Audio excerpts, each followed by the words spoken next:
Next, from Springfield, we attend a press conference where Representative Mike Fortner, along with others, discusses his proposal to provide a stopgap of funding for higher education during the state budget impasse. This runs about 20 minutes. Well, thank you everybody for being here. I am pleased to be joined by, my name is Mike Fortner. I'm the state representative from the 49th District. I'm pleased to be joined by Senator Pat McGuire and a number of my colleagues from the Illinois House to talk about a proposal I introduced yesterday to provide a stopgap of funding for higher education. And it's important to say it's a stopgap. We know there's a budget impasse that has been going now approaching 10 months without a budget. And among our state universities, it's reaching a critical point. We have institutions like Chicago State University that have said they can't go on beyond the end of this month. Other schools aren't sure they can make it with enough revenue to make it to the fall. And this time of year is very important. This is when students are making their commitments to where they will attend next fall. So to make sure that there is the certainty that we can get to fall, get to the point where the schools can open again and let everyone know that we will be open to provide our high-quality state university education, what I did yesterday is I filed an amendment to House Bill 2344, which provides for a 4-month stopgap funding for the state universities, basically going from May 1 till the end of August. That should give the certainty to make sure we can open in the fall, as well as provide us time to get a real permanent solution. The state universities are not the only part of higher education. We've got entities like the community colleges, and they need funding too, there's no question. However, the time pressure that is looming on us with May 1 is critical with the state universities. And we want to see all of higher education funded. But right now, this stopgap would provide the critical piece to bridge us across. Furthermore, in this proposal, there's a second piece, and that is, let's do 1 semester worth of the MAP grant. The MAP grant is what helps so many of our needier families, their students, be able to attend school in Illinois. Providing that 1 semester, again, creates that level of certainty that we can support that for at least 1 semester while we try to work out the larger issues of the budget.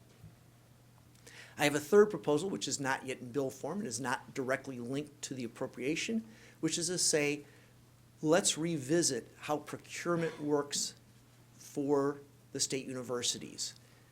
They work in a very different way than state agencies, and we've seen a lot of costs that have gone up trying to follow a mechanism that was not well suited to the state universities. It's an issue that they've been long looking for to get some relief so they can better manage what limited funds they have right now. With that, I'd like to turn it over to Senator McGuire to make a few comments. Thank you. Good afternoon. I'm Pat McGuire, State Senator from the 43rd District. I also chair the Senate Higher Education Committee. And I want to deeply commend my colleague, Representative Mike Fortner, for putting this bill together. And I'm proud to stand here in this and support this bicameral, bipartisan effort to keep all 9 of Illinois' public universities open and to provide financial aid to over almost 200,000 students of limited means. So as chair of the Senate Higher Ed Committee, I've conducted hearings across the state to gauge the impact of the budget impasse on higher education in the state of Illinois. And I've heard from plenty of constituents of my own, students, parents, college presidents, instructors, and here's what's happening. There's been a loss of hundreds of jobs, blue-collar jobs, people that do clerical work, people that do groundskeeping work, people that do maintenance work at the universities have lost their jobs. There's also been a loss of programs. There's been a loss of professors. Last week, Larry Dietz, the president of Illinois State University, told me that recently 7 faculty members resigned their positions, announced that they would be leaving Illinois State University to take jobs at other institutions across the country. There's also been a really frightening decline in applications. Last week, Eric Zarnikow, of course, Executive Director of ISAC, Illinois Student Assistance Commission, said that the number of MAP-eligible students filing FAFSAs is down 14%. Now, we all know that the state a couple years ago committed to 60 by 25. That is, by the year 2025, 60% of Illinois' adult workforce would have some sort of post-secondary credential. We need that to compete on a regional basis, a national basis, and an international basis. We're slipping behind. We were on track to achieve that goal of 60% of the adult workforce having a post-secondary credential by 2025. Last year, we began slipping behind. And it's often been noted by Jim Applegate that we cannot reach that goal of 60% without non-traditional students earning post-secondary certificates. So again, I'm proud to stand here with my colleagues from the House, my colleagues from the other party, my colleagues from across the aisle, because what we need to avoid, I've mentioned the losses of jobs, of programs, of faculty, we can't lose accreditation. If any of our public universities loses accreditation from the Higher Learning Commission, we might as well put a tag on the toe of that institution. That would be a disaster for the people of the state of Illinois. Thank you.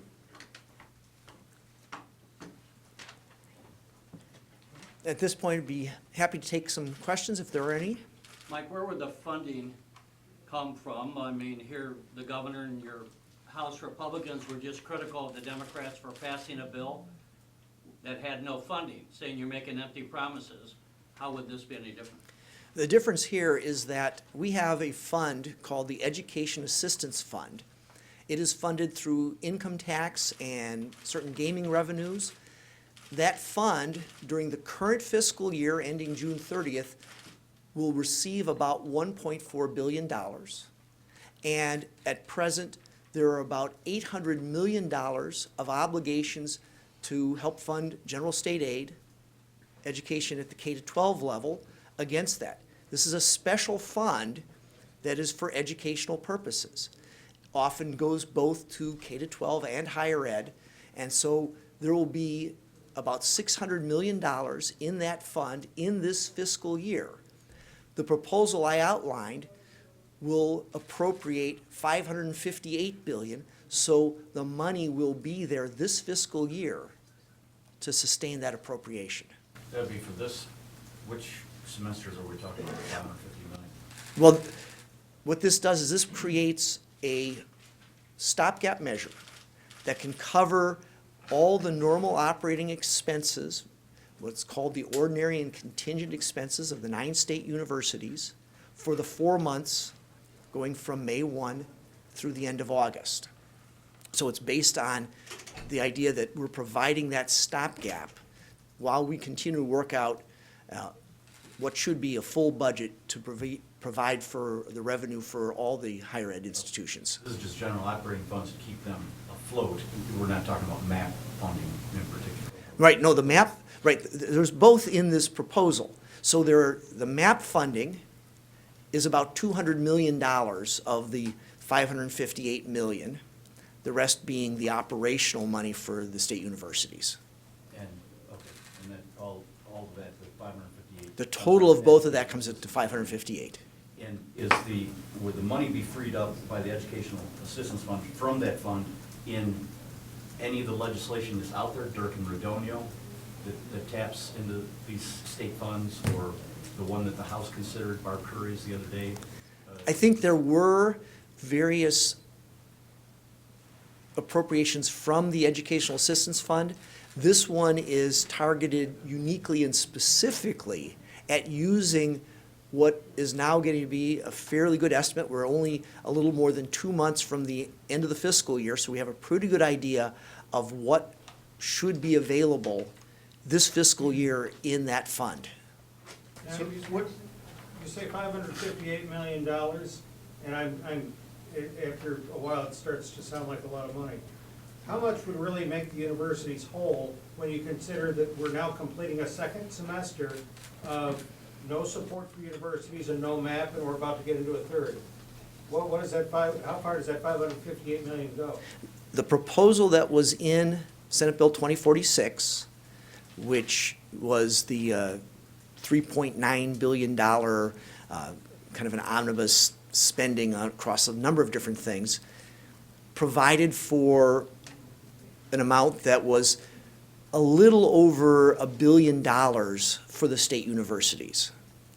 I'm providing for 1/3 of that amount, 4 months rather than 12 months. So the answer to your question is, to get the full amount that was in that proposal would be a little over $1 billion. What are the chances that you appropriate 1/3 of a year, and then you just move on to the next fiscal year's budget? That this is considered, maybe not by you, but considered done, and you move on to the next fiscal year? Well, I hope that's not, because that's not the purpose of a stopgap. The purpose of a stopgap is to make sure there's a certainty so the universities can open while we continue to work towards, and I hope, get a comprehensive budget that will fund all the agencies, including all of higher education. What is the EAF normally used for? Where does that money usually go that you're taking for higher ed? It usually goes to a mixture of K-12 and higher ed purposes. But not general revenue for these places? What No, programs does it usually fund? It often funds various general items from. Well, I guess my question then is sweeping this fund, taking pretty much all that's in there and using it for higher ed, is that gonna affect any other education programs that normally would depend on some of this money? No, because we've already made the appropriations, which I said came out to about $800 million. That's the appropriations that have already been made against the fund. Typically, as part of the overall budget, the entirety of the fund would be appropriated for various educational purposes. We only had the K-12 bill that was signed last year. So that's the only thing currently making appropriations against the EAF. So this is now appropriating a higher education component of the EAF. Has Governor Runner indicated his support for this bill at all? Yes, he has. And what about the argument that other bills have faced where this is just piecemeal legislation, we need to pass, a complete budget? Well, I'm not going to speak for the governor about piecemealing, but what we know is there are critical events with our state universities looming upon us, and that's why I felt, particularly talking with, there's the senator, talking with the senator, that we need to do something to make sure that we're getting the time needed to put together a full package, hence the notion of a stopgap. Have you spoken to Chicago State and whether or not if this were to pass, they would remain open past their deadline that they've already given? I have not spoken to them specifically, but it certainly is the numbers consistent with 4 months of operating as proposed for CSU. Well, Senator Dale Ryder has indicated that he would vote for this should it come up, but he also filed similar legislation using EAF funds to pay for much of what you've talked about.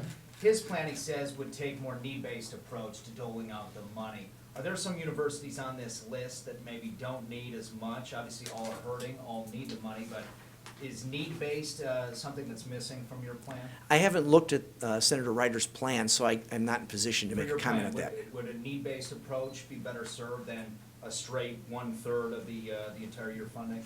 Well, I think you'd have to look to see in detail what we're talking about, and the key is we want to make sure that there is the certainty of opening the fall. If that requires looking at numbers a different way, we need to do that. But what we want to do is make sure that everyone knows our universities are going to be available for the students this fall. yes, April 1st is an important day, or May 1st is an important day, and opening in the fall is important.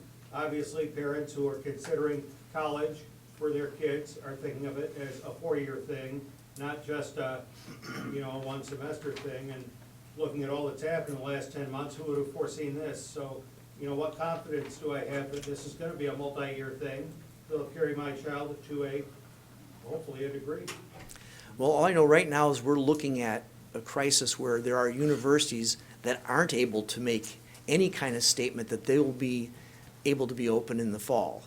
And stopgap is not an ideal. A full budget's the ideal, but this at least gets us the time to try and get something worked out so that we can make sure that everything is funded the way it needs to be. I mean, as a parent, would you send your child to a public institution in Illinois this fall? I am doing that actually. My son is a student who is enrolled now and will be enrolled this fall at Illinois Public University, Which one? All right. Northern Illinois. Mike, so you have hopes of getting this done by the end of this week? Is that possible? It is possible, and I hope that we can, because that will, May 1, we won't be back again after this week until after May 1st. So the House and the Senate this week? That we can do it. We've done it with other bills before. I don't know if the senator wants to speak from his chamber. I sought to pre-file for the bill this morning and learned that Senate President Cullerton has already pre-filed for this bill. So he's reviewing it. I know there's discussions occurring with all 4 of the caucuses to build support for this bill. What about So community colleges? Well, community colleges, of course, receive local property tax revenue, and property tax distributions are at their most plump in May and June. So they will be receiving some property tax revenue, whereas our 9 public universities will not. So Mike, if I'm looking at this from a bird's eye view, this is basically to hold universities over for 4 months in the hopes that you guys will have at least finally hashed out something by, let's say, August or September at worst. In good faith, you guys want the universities to continue to stay open, and we'll figure it out, But, I mean, this is what, almost 10 months? By that point, we'll be past a full year. I mean, how hard is it for the universities, or community colleges, whoever, to say, I can't take your good faith anymore. I've already taken good faith for 10 months. I can't hold out any longer. Well, I think that, that's a question for the universities that you've just posed.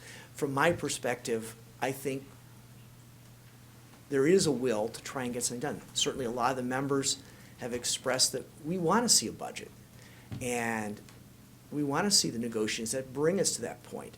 This is not a tenable situation, but I think a stopgap is the best we can do this week. We're not going to get a whole budget this week, but I think we can get this done this week. And when you say bipartisan support, does that include the House? Because I see a whole lot of Republican House members, but I don't really see anybody from the Democratic side here. I've had discussions with some of my colleagues in the House Democrats. They've asked good questions. No one has signed on the bill, so. Does that mean they support it, though? I mean, they're having discussions, but have they given you actual bipartisan support of this? I haven't had any specific support from any member of the House Democrats. Do you think if this passes this week, that parents will decide that, oh, I can trust Illinois and I can trust sending my kid to, Western or Eastern? Do you think this will make that kind of a difference? Well, I think what it does show is that we recognize the importance enough to pass this kind of measure, and that this kind of crisis, should it happen again, which I hope it will not, will again engender this kind of response from the legislature to make sure that we stay open. Does One more procurement-based procurement excuse from that, be relieved from that, is that legal? I mean, isn't part of that how we got into the whole mess to begin with a few governors ago? Well, when we passed the reform, the universities always felt that the model of procurement that we used for the state agencies, when we made those changes, wasn't really the best model for the state universities. And it does run up their costs. They don't function the same way as a state agency. And trying to put them under the same model, it does cost them more. It hurts their ability to manage their money. Thank you very much. Thank you. Thanks, guys. All right.